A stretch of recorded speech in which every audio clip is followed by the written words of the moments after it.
Ladies and gentlemen, we are very pleased to welcome Professor Ute Deichmann, the founding director of the Jacques Loeb Center for the History and Philosophy of the Life Sciences, the Ben-Gurion University of the Negev. Professor Deichmann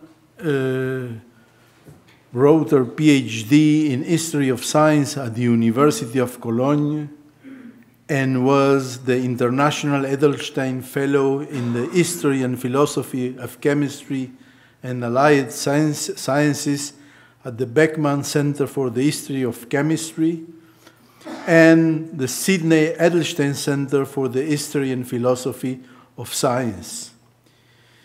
Her work has focused on the development of the biomedical sciences and chemistry in Nazi Germany, and she has examined in detail the scientific and political biographies of around 1,000 scientists.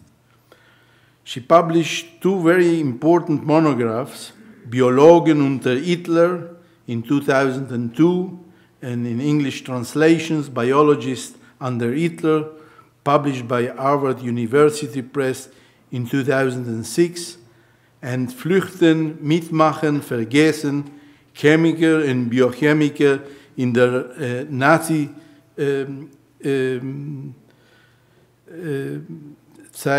and numerous articles which analyze the impact of Nazi policies on all major areas of biology, biochemistry, and chemistry in Germany. Professor Ute Deichmann will speak on the beginnings of Israeli-German collaboration in the sciences, motives, scientific benefits, and hidden agendas. Please, Professor Deichmann.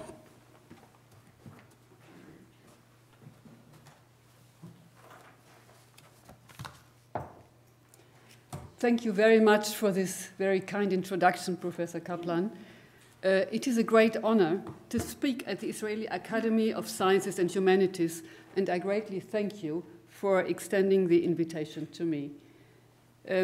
Professor Kaplan, colleagues and friends, almost 50 years ago, in 1965, Israel and Germany, that is the Federal Republic, established diplomatic relations. At a reception organized by the German ambassador Andreas Michaelis 2 weeks ago, President of Israel and guest of honor Reuven Rivlin recalled that he was among the many people who protested in front of the Prime Minister's office against the establishment of diplomatic relations, much as he endorses the good relations with Germany today. Exactly 50 years ago, in 1964, the first agreement between the German Minerva Foundation and the Weizmann Institute was signed, which formed the legal basis for the funding of collaborative research between Germany and Israel. Preparations for this large-scale research in the sciences began many years before, likewise accompanied by strong objections. It was then unthinkable that a scholar from Berlin would be invited by the Israeli Academy of Sciences to give the Martin Buber Memorial Lecture in Jerusalem, which centered, in addition, on the history of German science and humanities, as happened with the lecture of Lorraine Dustin 3 weeks ago. One word on the term scientific collaboration. True collaborations are those which are motivated purely scientifically and where all partners contribute substantial parts to joint research. Sorry, Rafi, I tried to speak louder. Yeah, I'm sorry. Other collaborations are motivated financially, others politically. They include individuals, institutions, and governments, and I use the term in this broad sense.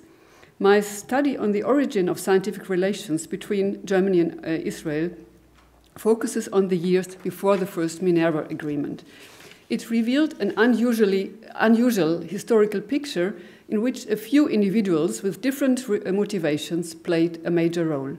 Only later on did governments take on a significant role. The study revealed idealism, perseverance, scientific benefits, and it also uncovered hidden political agendas and moral costs. I am grateful to the many scientists from Israel and Germany who participated in this collaboration and shared with me their experiences and assessments. As I indicated before, the German Democratic Republic was not involved in this collaboration with Israel. Its official policies since the mid-1950s were shaped by strong anti-Israeli campaigns, which were due, in part at least, to the political constellation of the Cold War and the GDRs being integrated into the foreign policy strategy of the Soviet Union. The official statement of the West German Ministry of Education and Research on the motives for the establishment of scientific relations between Germany and Israel reads, scientists of German Jewish descent played an important role in the German-speaking scientific world during the first 30 years of the 20th century. Their productive work was brought to an abrupt end during the Nazi regime. For this reason, German scientists wanted to revive this fruitful collaboration with their former German Jewish colleagues following the founding of the Federal Republic of Germany. From my previous studies on the expulsion and forced emigration of Jewish scientists from Nazi Germany, I knew that much as the first part of this statement was true and should be extended to the late 19th century, the second part could not be the real story. For three reasons. First, most of the expelled German Jewish scientists emigrated to countries other than Israel, and those who came to Israel did not participate in the early collaboration, at least between the Weizmann Institute and the Max Planck Society. And here, this is a slide which shows the most renowned emigre scientists, Jewish scientists from Germany. People who are in the field will recognize a number of very known scientists. And the only one from this list, chemistry and biochemistry, who came and stayed in Mandat, Palestine, or in Israel, was Ernst David Bergmann, who played a very important role in science here and also in science policy and the nuclear project, but he not at all participated in the early collaboration for various reasons. Something else. Elisabeth Goldschmidt and Jakob Warmann were expelled from Germany when they were a medical student and a high school pupil, respectively. Eventually, both became professors of genetics at the Hebrew University and were the strongest opponents to having the International Genetics Conference of 1960 take place in Germany, as this letter here shows. From Jakob Warmann to Elisabeth Goldschmidt, who was the delegate of the Genetic Society of Israel in this Congress discussions. And he wrote, "The choice of Germany as a meeting place makes it impossible de facto, though not de jure, for many geneticists from various countries to attend the Congress." Second point, if German scientists genuinely wanted to renew the fruitful collaboration with their former colleagues, why did they and their institutions not acknowledge to these former colleagues that their dismissals in the 1930s were unjust and take steps to have them return to their positions in Germany? Third, it was not German scientists, but Israeli ones who initiated what became the large-scale collaboration between the Weizmann Institute and the Max Planck Society. There were also collaborations between individual German and Israeli scientists at the Hebrew University, and Professor Raphael Falk has told me a number of stories about this. But institutional cooperation began slowly only after the Six-Day War in 1967. I will speak here only about the sciences. Collaboration in the humanities started decades later, again, except for individual exceptions. Many reasons may account for this delay. For example, the humanities at the time were less collaborative in general. There were no material needs, and the problem of language was enormous. I mean, German professors had enormous problems to communicate in English. Later it flourished, for example, in biblical archaeology, where Germans had access to sites in Islamic countries that Israelis did not, and also in Islamic studies, as just to give an example. In my lecture today, I will briefly mention the political environment of the early collaboration. I will talk about the initiators and their motives, and then give some examples of the early collaboration and personal assessments, and then briefly touch the Nazi past of German scientists and their institutions, myths and reality, and end with an outlook on the benefits and costs of the collaboration. The political environment, first Germany, West Germany. The situation was characterized by difficult economic and physical circumstances after the destruction of the war. However, the Marshall Plan to rebuild the European economy helped to improve the situation in West Germany very fast. Surprisingly and interestingly enough, there was no official academic boycott against German scientists, but international relations were severely strained, as the letter of Jakob Barmann just showed. The expulsion of Jewish scientists in the 1930s and the isolation and self-isolation of German scientists after 1945 led to a decline in many areas of science. Israel already after in 1948 had three scientific institutions: the Technion, the Hebrew University, and the Weizmann Institute. There was severe economic hardship following the War of Independence and the arrival of large numbers of European refugees. And there were close scientific ties already to the United States and to France, but there were no diplomatic or cultural relations with Germany. As was pointed out by Hanan Baron from the Ministry of Foreign Affairs, he wrote, "Neither diplomatic nor cultural ties existed between the two countries. All Israeli passports were marked valid for all countries with the exclusion of Germany. Visits by Israeli nationals to Germany were, with the exceptions of individuals, were unheard of, and German tourists and visitors did not come to Israel, and that despite the reparations agreement between the two states that was concluded in Luxembourg in 1952. This agreement, or Shilumim payment, was reached by Ben-Gurion and Adenauer against very strong opposition in both countries, and also opposition from the Arab states. And it forbade the establishment of cultural relations of Israel and Germany, and this was reinforced later by the Knesset after the Eichmann trial in 1961. So this was the background. I mean, I could say a lot more to these political problems, but I leave it as such.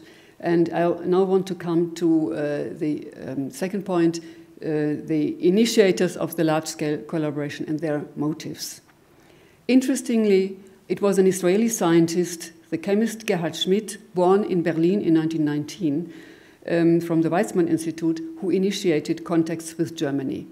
He was at first reluctant, like most of his colleagues, to establish relationships with Germany, and his personal situation, the private relationships, made it even worse. He was the son of Erich Schmidt, a professor of chemistry at the University of Munich, who was not Jewish and who joined the Nazi Party in 1933. Gerhard's mother was Jewish, and they emigrated together in 1935 to Switzerland and from there to the United Kingdom.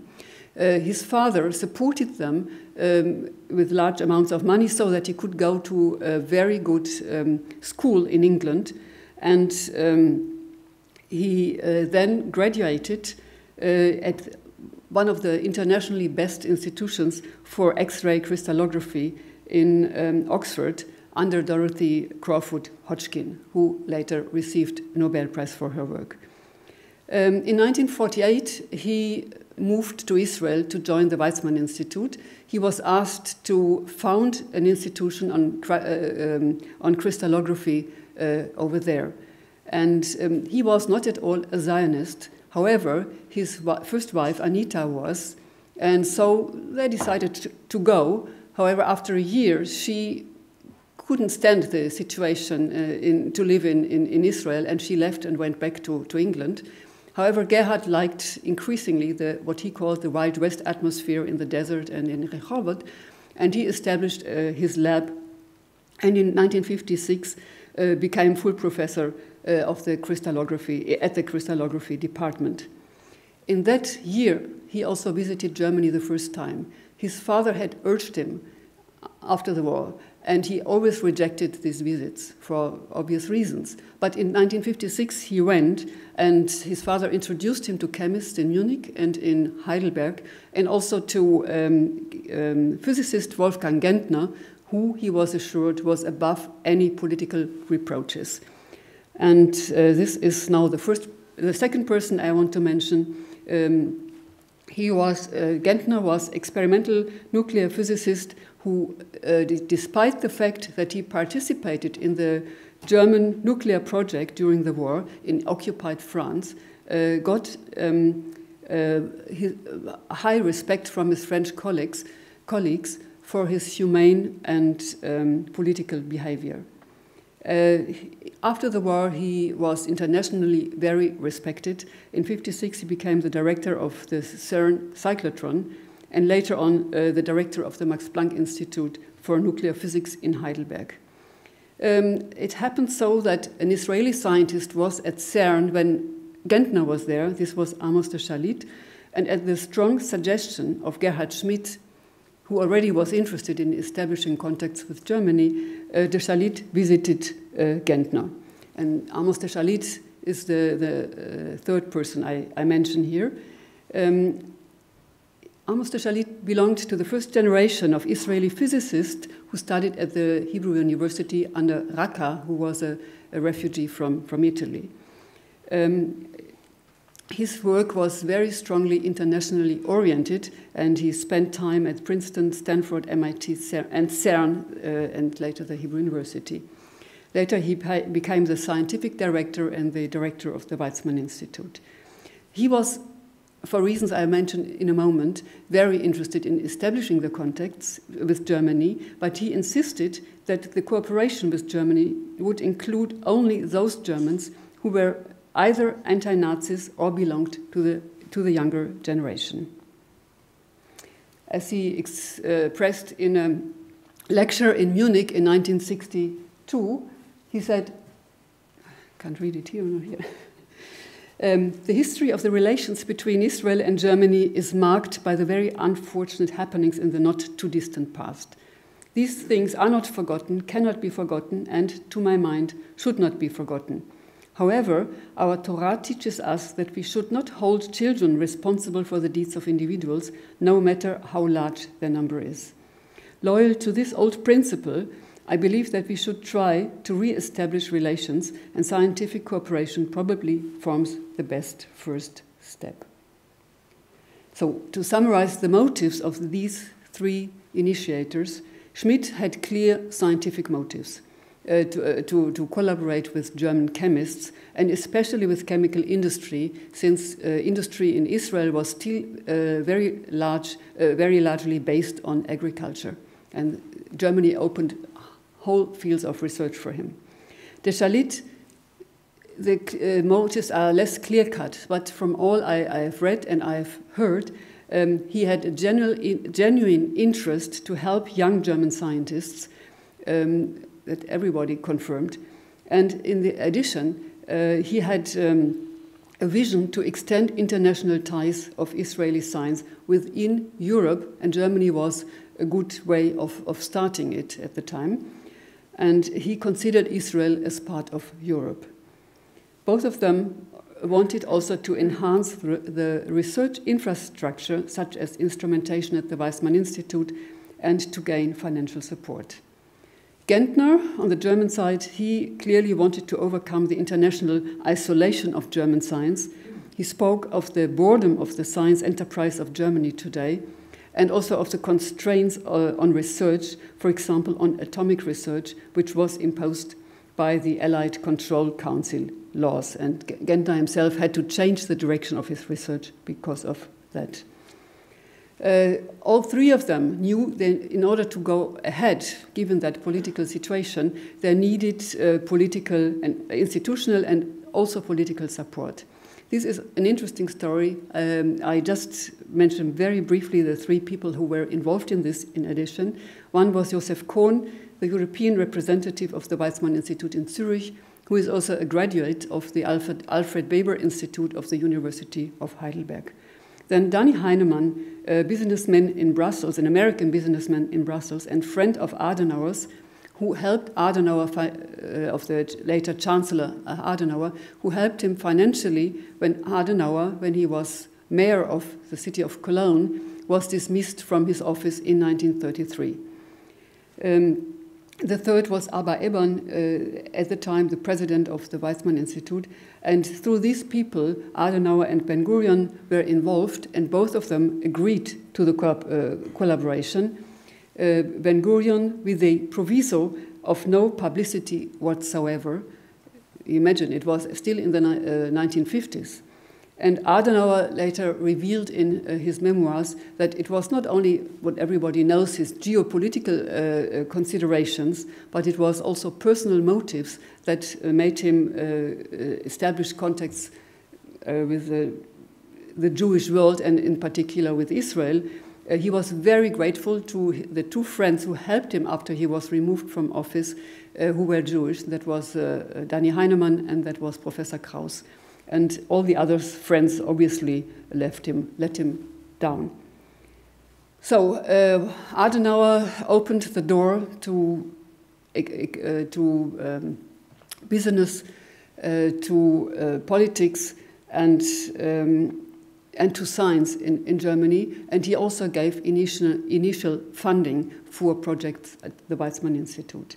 And with this political backing, Gentner arranged a meeting between Kohn and the president of the Max Planck Society, Otto Hahn, in 1959.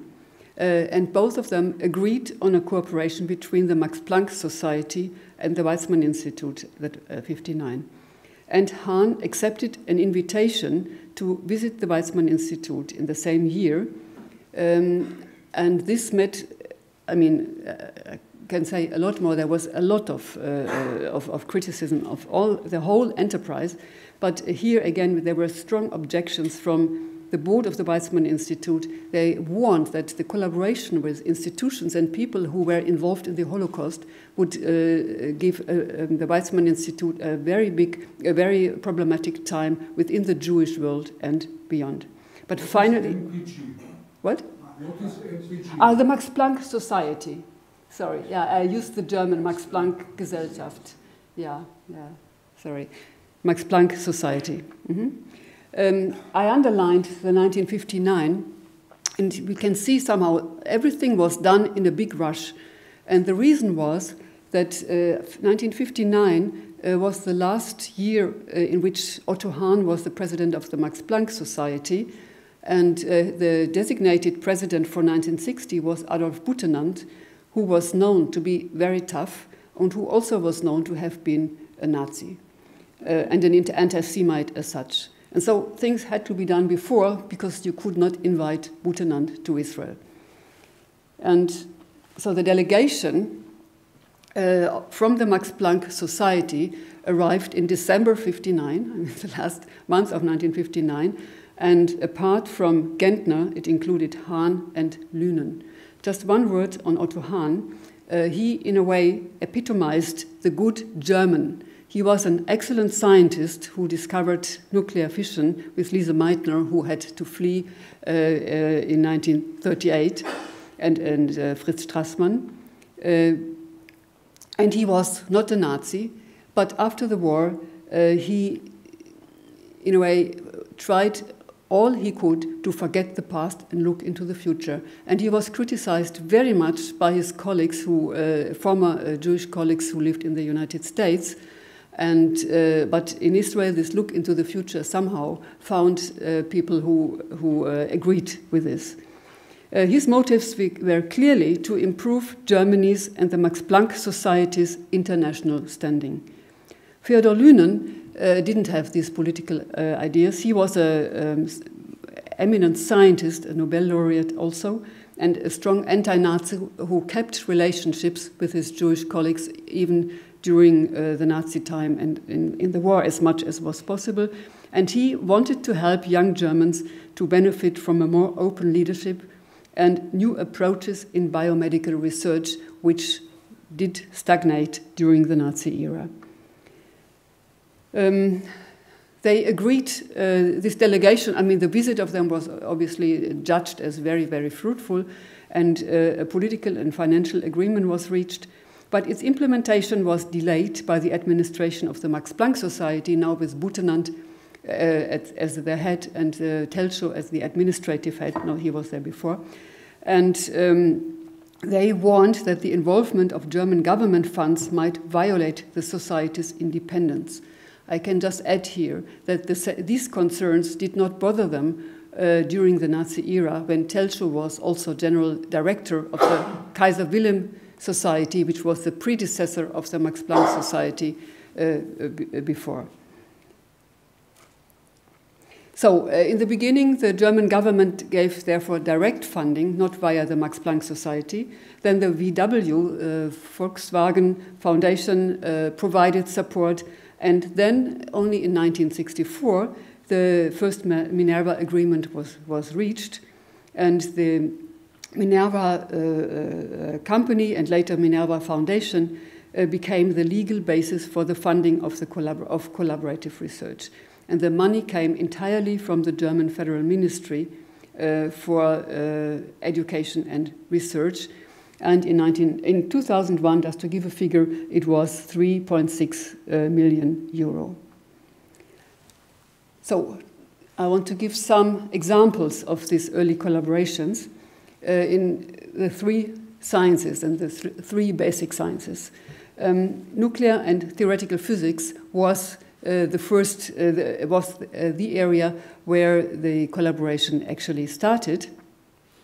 And it was a collaboration between the Department of Nuclear Physics at the Weizmann Institute with the Max Planck Society for Nuclear Physics and also the Department of Theoretical Physics of the University of Heidelberg.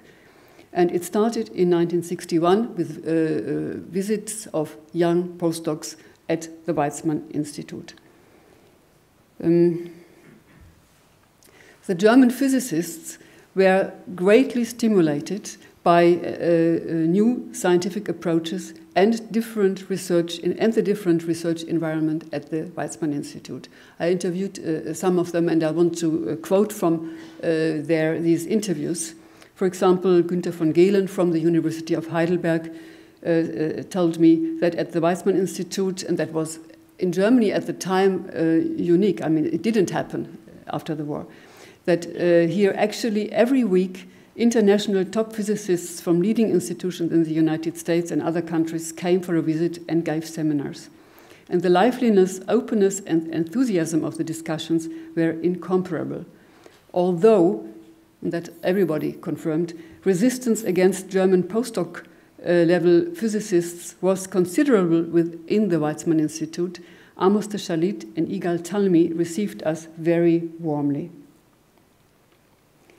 The research in Heidelberg and Rehovot was in part complementary. And I should say that in Heidelberg, Jensen was an eminent scientist, and he had developed the nuclear shell model of the atomic nucleus in 1949, for which he received a half Nobel Prize. And this work, as Harry Lipkin from the Weizmann Institute said, this pioneering research in nuclear physics constituted the basis for much of our work at the Weizmann Institute. And Jörg Hüfner from Heidelberg, he was also one of the first postdocs at the Weizmann Institute. He explained to me that de Shalit and Talmi, they in a way grew up with this model and developed it further, especially mathematically. And he said Jensen, who was an outstanding physicist, was not very strong in mathematics. And so the young postdocs could really opened their mind at the Weizmann Institute. Uzi Smilansky was the first physicist of the Weizmann Institute who went to Germany, to Heidelberg. It was mostly Heidelberg, in physics at least. That was in 1968. Later, because in the years in between, there was a crisis between Israel and Germany because of the German rocket experts in Egypt, which prevented Israelis from going to Germany. So, I asked him, why was Germany important? I mean, Israel, after all, had good relations, good connections to France, and German science was still quite weak. And Uzi Smilansky told me the good relations with France changed in the late 1960s, and Germany was building at the time its scientific strength. In nuclear physics, there were centers in Heidelberg with scientists like Jensen and Weidenmüller, then Karlsruhe, Frankfurt, and so on. It was clear that German science would go forward, and it was also the peak of the economic miracle, and Germany was investing in rebuilding its scientific strength. Second example is the Department for Solid-State Crystallography under Gerhard Schmidt, Schmidt collaborated with many institutions, and I mention here the collaboration with the Department for Organic Chemistry at the University of Heidelberg. Leslie Leiserowitsch was at the time a doctoral student, and he was the first to go to Germany. And he described to me the Department of Solid-State Crystallography as being characterized by a hodgepodge of different languages. He explained to me people came, former refugees from various countries, from Austria, Germany, there were also people from the United States. Then a number of people coming from the survivors from the concentration camps with their numbers on the arms. And all of them had different kind of expertises, and this made the work in this department so extremely fruitful. And he said the crystallography here bore the hallmarks of what Schmidt learned in England, and I said that this was one of the best institutes in that field in the world.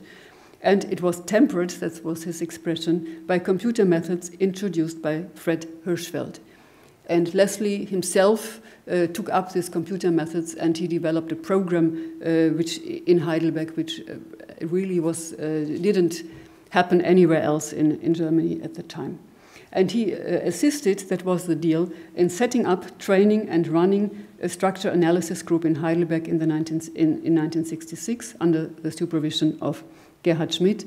And when I asked for the scientific benefits, he said it was a give and take, a two-way street, so to speak. The Germans provided not only funding, also the opportunity for the beginning of scientific exchange of ideas and concrete cooperation.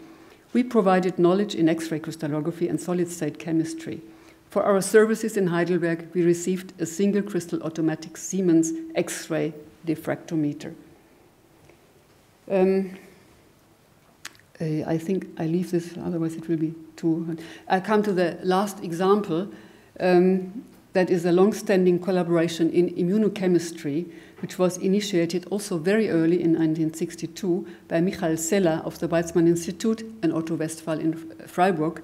And this I want to mention because it is politically the most exceptional collaboration. 2 words on those collaborators. Michael Seller was, as most of you will probably know, became 1970 the vice president and 75 the president of the Weizmann Institute. He was born in Poland in 1924, and he told me that many members of his family perished in the concentration camps in Poland. Otto Westphal, born 1913 in Berlin, was not only a member of the Nazi Party, but also of the SS.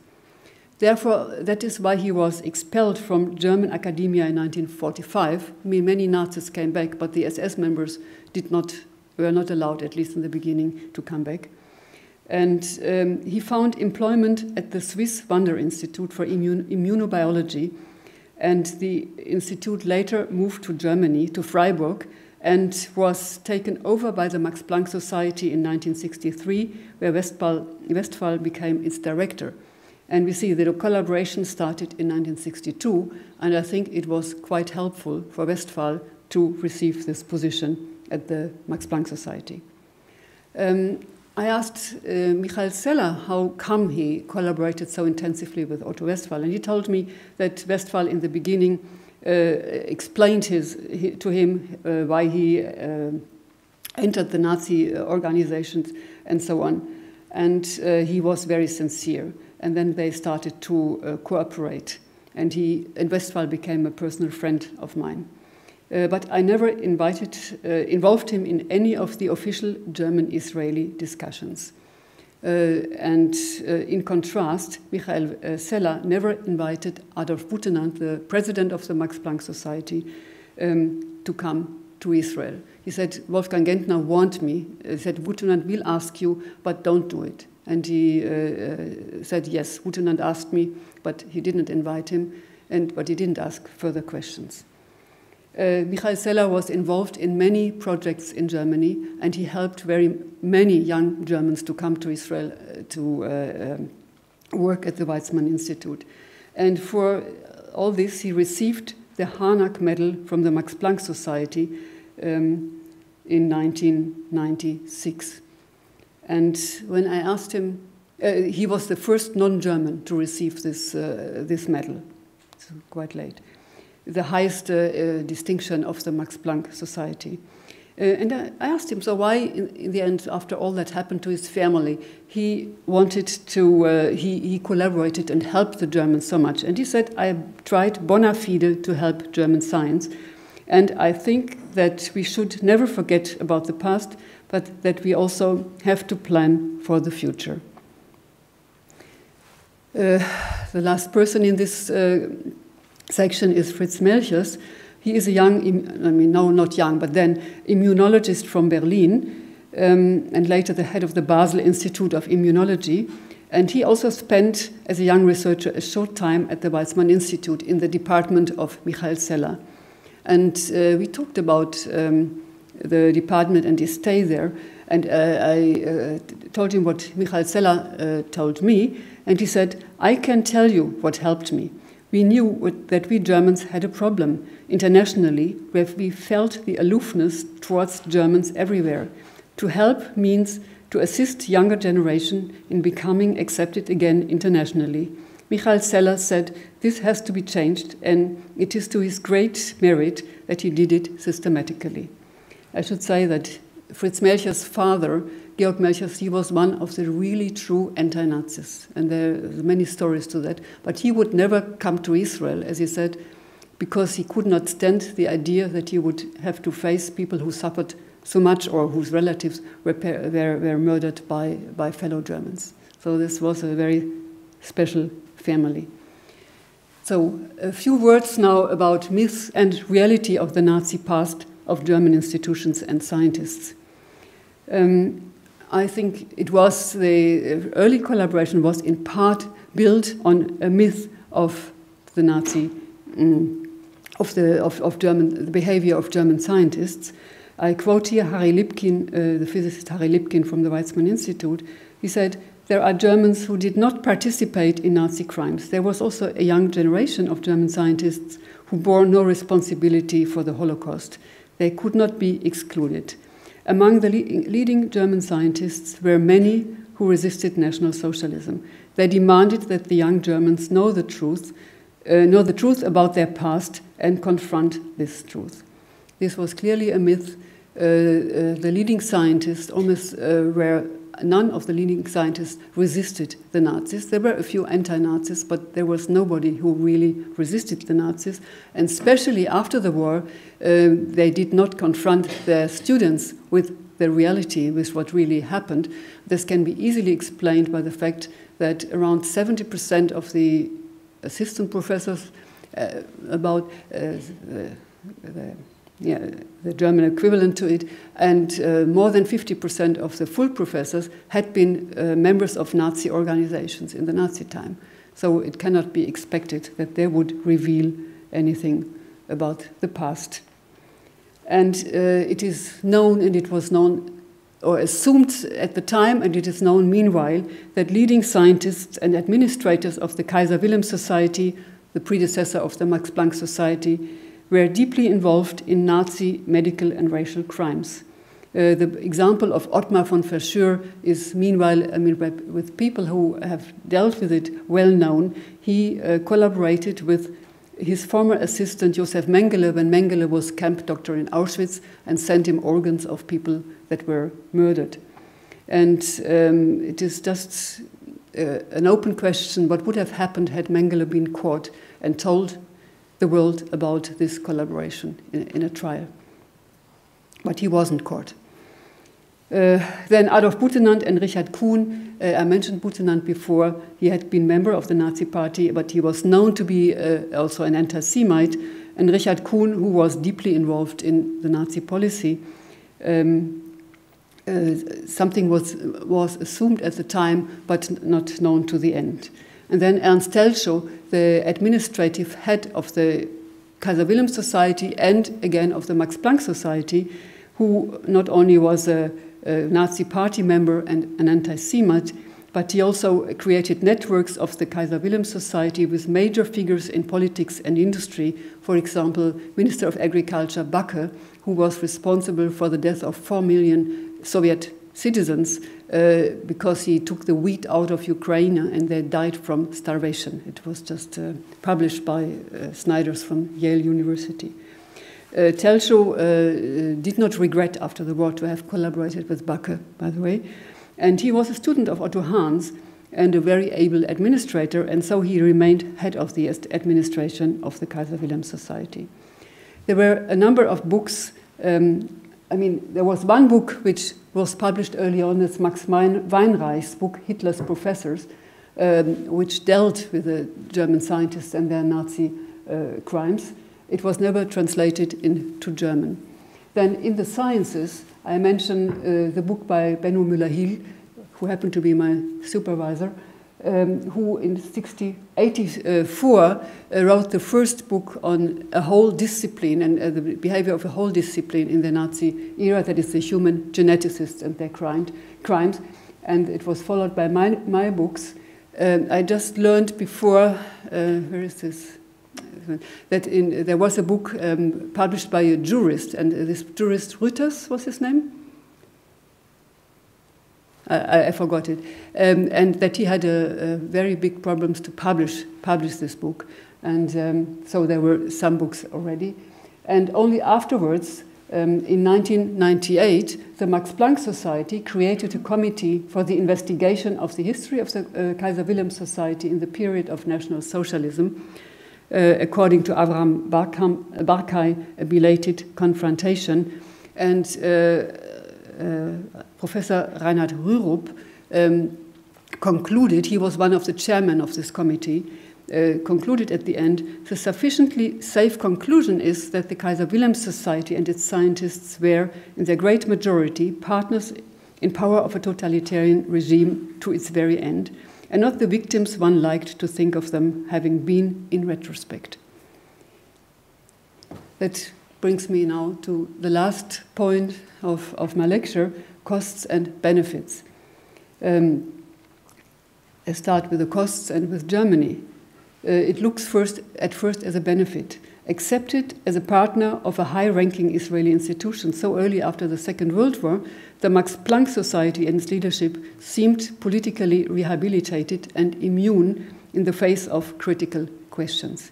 And I think, as a consequence, the examination of the Nazi pasts of German scientists and the Max Planck Society was delayed.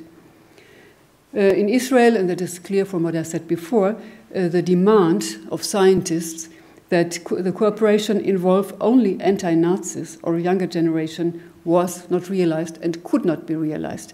It was true in respect to the postdoctoral fellows, except, let's say, the collaboration with Otto Westphal. It was really an exception. In the other cases, it was true, but it was not true concerning all the others who were behind, the administrators or the older faculty. And this past was either not known or it was ignored. And for many Israeli scientists, the collaboration with Germany started too early.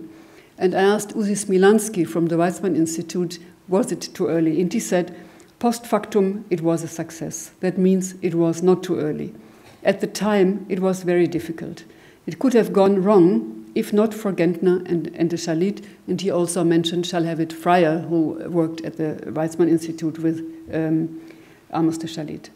They handpicked the right people, and Amos went from door to door in order to ask whether there was any objection in the lab to accommodating a young German visitor. And if there was any objection, this lab would not get a German visitor. Now to the benefits, first the individual level. The early collaboration consisted mostly, as I said, of the exchange of young people. And German scientists benefited from the international atmosphere, a less hierarchical way of conducting science, and from being assisted to become accepted again internationally. And that was of enormous importance, and all the people I asked, they still think it was, it carried on through their whole lives.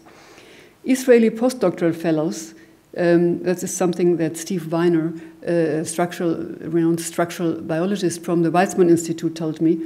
So Israeli postdoctoral fellows had and till today have a chance to study the beneficial effects of efficient organization of research in Germany.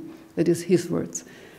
And today it is clear the true collaborations in which both sides contribute, if not equally, so to a major extent to the collaboration, are much more important than in the beginnings when it was more a one-way transfer. Benefits at the institutional and political level. It is clear that the institutional collaborations contributed to the re-internationalizing German science. And on the Israeli side, it is also clear that the cooperation of Israeli science with, that it strengthened the cooperation of Israeli science with Europe, a vision of Amos de Chalit. And again, Steve Weiner from the Weizmann Institute, he said that the Minerva agreements gave a big push to science in Israel, especially at the Weizmann Institute. And he said now the European Research Council funding is much more important for research than the Minerva grants, though they remained valuable for visionary research of young people. So the European integration was certainly a consequence of this collaboration with Germany. And I want to end with the quotations of two scientists who had made enormous efforts to either renew or to establish international scientific relationships. And the first one in times of tensions and crisis. And the first one is Albert Einstein. And Einstein was, I think, the most critical scientist in Germany, critical of German militarism and nationalism in the First World War, or of Germany at the time in general. And still, he was one of those who were fighting most strongly against the international academic boycott against German science after the First World War, which was imposed by Allied sciences for around 10 years.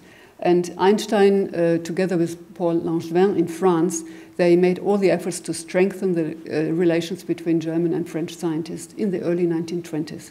And he wrote, "The intellectuals should never become weary of emphasizing the internationality of mankind's most beautiful treasures, such as science." I should say it was the First World War, not the Second World War. The second is Amos de Chalit, who made these efforts after the Second World War to establish the relationships with, in science with Germany. And he, after explaining what I said before, he expressed the hope that by understanding each other, we can make sure that the happening of the past will never repeat themselves again, and warn other nations who may be blindly reaching such horrible situations to stop before it is too late. Thank you.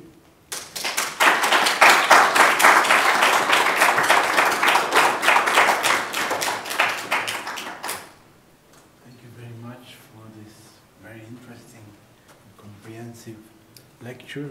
I'm sure that there are questions or remarks. Please. May I make a remark? Just upholding what you said, in 1960, 61, Sheva Goldsmith, you mentioned, and Chaim Shiba arranged a conference here, an international conference on You want to have a microphone? Jewish, well, actually, population genetics conference. Yes. And there was one of the big questions was if we should invite somebody from Germany. And indeed, somebody was invited. Nachtsheim was considered, at this time, one of the clean Germans. He was also invited, among other things, to give the list of German academics who should be invited to the International Congress of Genetics in Stockholm in 48. And he was here. I remember him very well. I participated in this conference. And years later, it turned out that he participated, not very actively, but at least one case where he sent 5 children from one of the institutes of defective children to an experimental station where they were killed in the experiment. So here you have a confirmation of what you said. May I make another comment? Please. Yeah. Please, of course. From the medical, you didn't say anything about the medical cooperation. No, I didn't. In 1952 or 53, a German doctor, a woman named Laura Schäfer, was invited by the government of Israel. She got a permission to come here and was invited to check the people who were the victims of experiments. She was a couple of weeks here. My father met her already before in the middle of the 50s in Stockholm, and she lived in our house, and there were demonstrations in front of our house because she was invited. But later on, she helped very much in the giving compensation to victims of the experiments. Interesting. She got a child quite lately, and her daughter was named exactly as our daughter, and was called Raya. Unfortunately, she had Down syndrome, or she has Down syndrome. So that's another story which comes into the... Yes, please. Yes, I thought that one of your most interesting points is this, that namely you suggest that Israeli cooperation with German scientists actually delayed the examination of those German scientists' past. That's what I understood. So that in a way, if we were to go back and do it all over again, we would have said the examination should come before the cooperation, and not the reverse. Because what was created was a situation in which this cooperation actually existed, as you point out, between ex-Nazi scientists and Israelis who were willing to give them their Siegesschreiben, their letters of credit.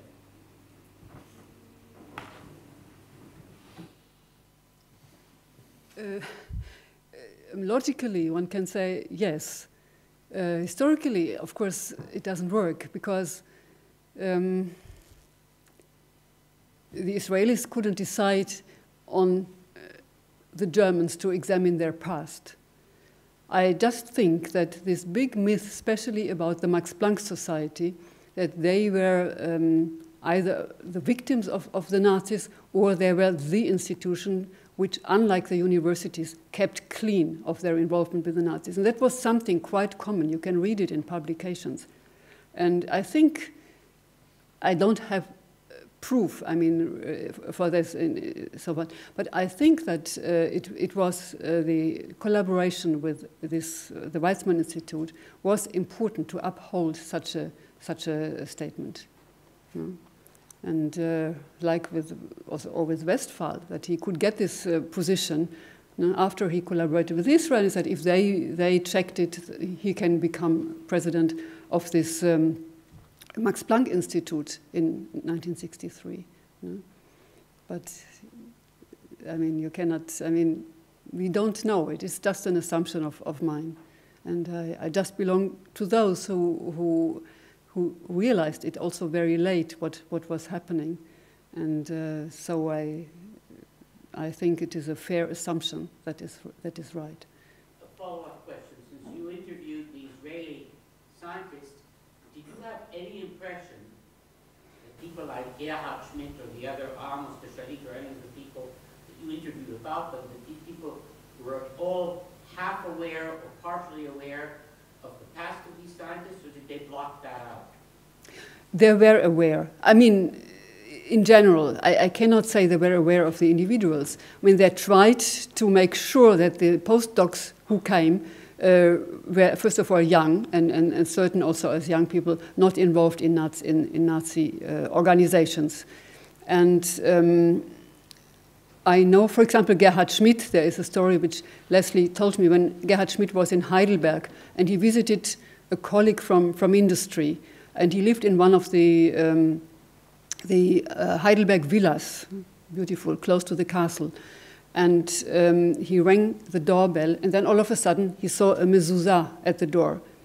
And the person was not at home, only his wife. And he asked her, "Do you know who lived there before?" And he said, "I don't know, but we paid regularly for this house." So he was aware of the past in general. And I don't know that Gerhard Schmidt, but I mean, in order to arrange the whole collaboration, you have to deal with somebody like Telschow. I mean, you can't do it without it, right? And I'm not sure what they knew about them. They knew about Butenandt and would not deal with him. Can you say something about the cold shoulder that Müller-Hill got after he published his book, the cold shoulder he got in Germany? Yes. Yeah, you know, Müller-Hill, he was really, I mean, he was a full professor, and a full professor in Germany can do what he wants, but he got a real hard time afterwards from his colleagues, and because he was a molecular geneticist, and he attacked his profession, I mean, profession of geneticists, and I don't know the amount of letters and things he received. Maybe you know even more,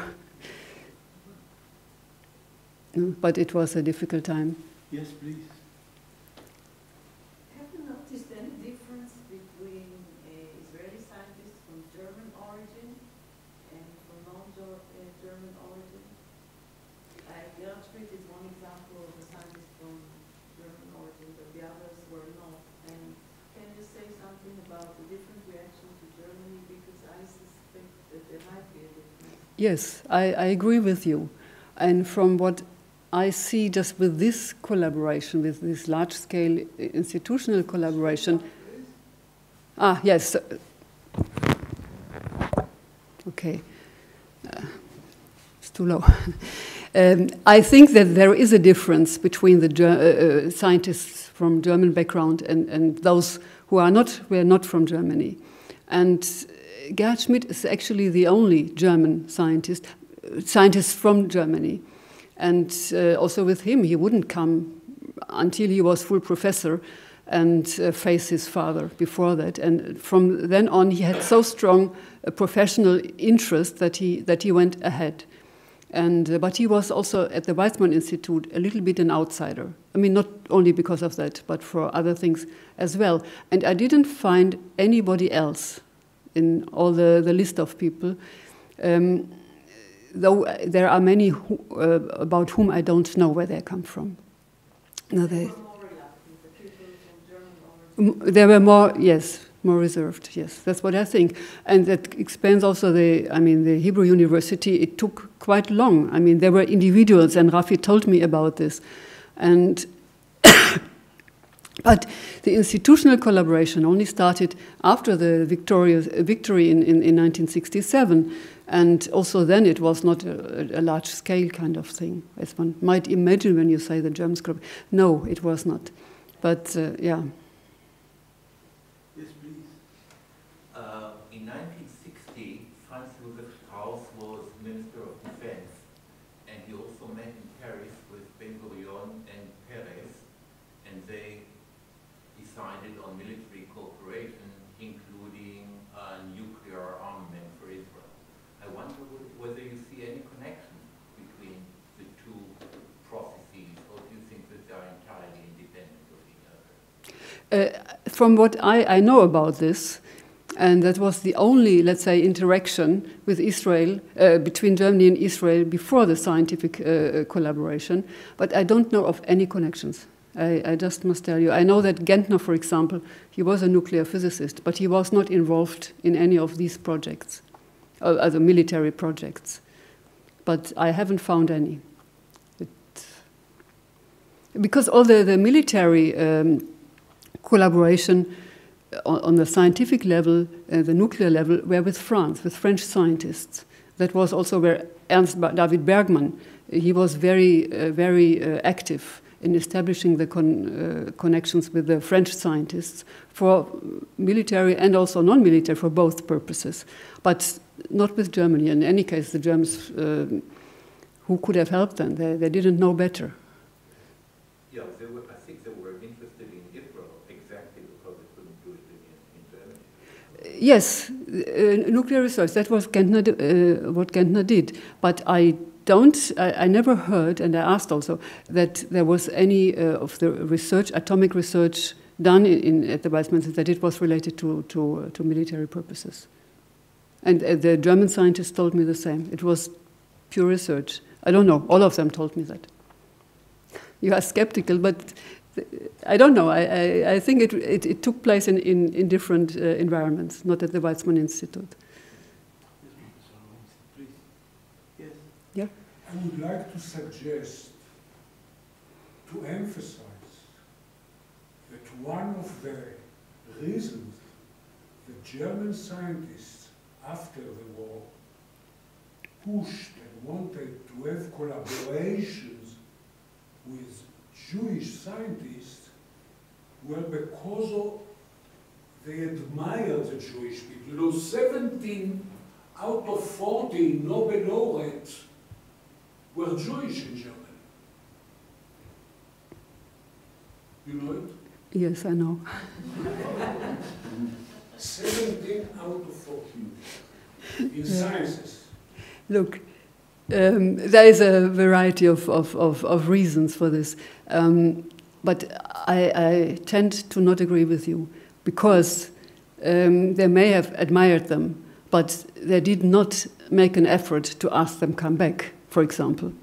It didn't happen except for very individual cases, and admiration here or there. And secondly, they thought they were very good themselves, and many of them did not realize that they fell back so much in the sciences. And I was, for example, castigated because I wrote in my books that German science suffered a lot, not in all fields, for example, not in chemistry, but in other fields, suffered a lot because of the expulsion of Jewish scientists. And then I had discussions with my colleagues, my age and younger.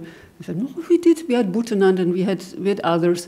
And they wouldn't realize that not only did fields of research like the intermediate metabolism in biochemistry or others disappear, but also certain attitudes to science, to research disappeared. They wouldn't admit that.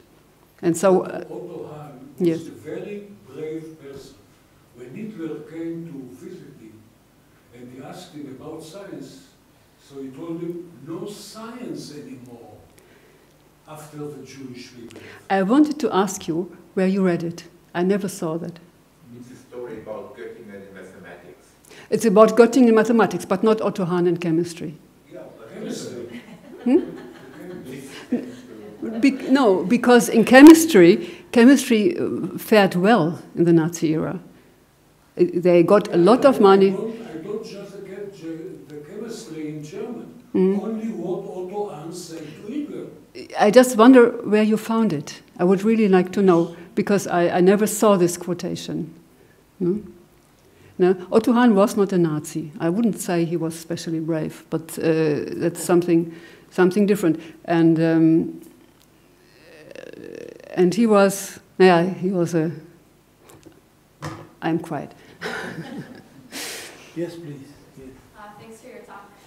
I'm curious to hear more about the global context in which all this was occurring. During that time period, what were the sorts of academic and scientific collaborations between other countries and Germany? And also were there countries, I think you touched upon this a little bit, if there were countries that... little slower, please. Oh, I'm sorry. I'm curious to hear more about the global context. Yes. In which... Yeah, I understood. And what the relationships between other countries and Germany, specifically academic communities in other countries and scientific communities in Germany were like.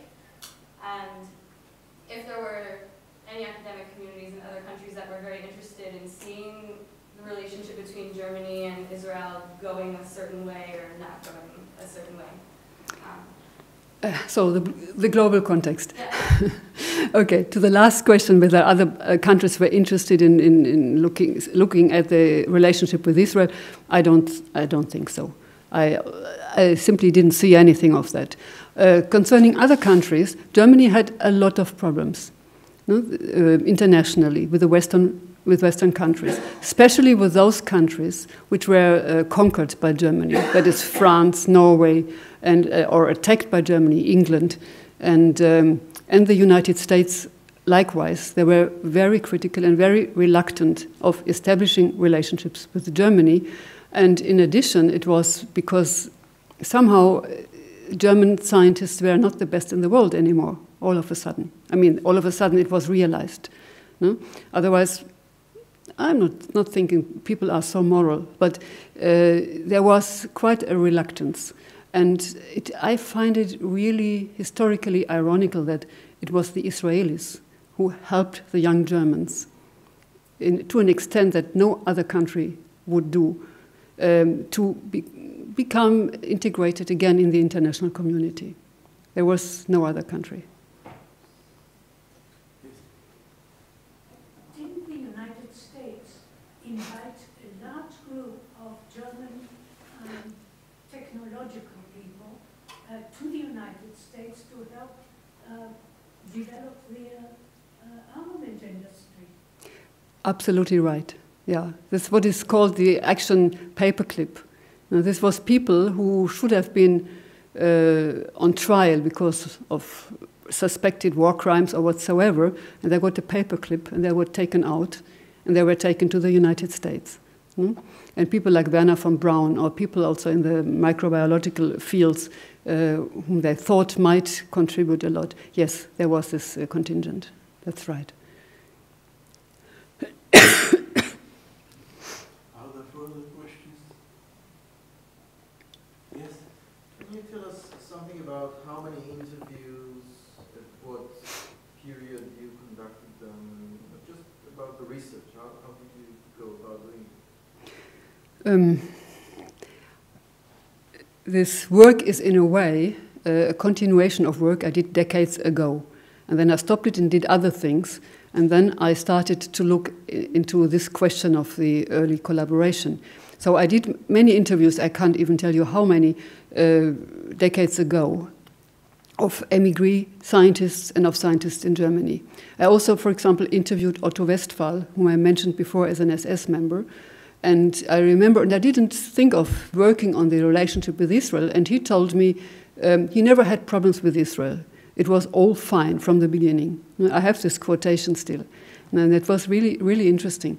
And so this is one thing. And then I did here, and I have around, so far I conducted around 12 interviews in Germany. And I mean, interesting, I did the interviews with Germans also in Israel because they visited Jerusalem. And yeah. Okay, thank you very much. Thank you.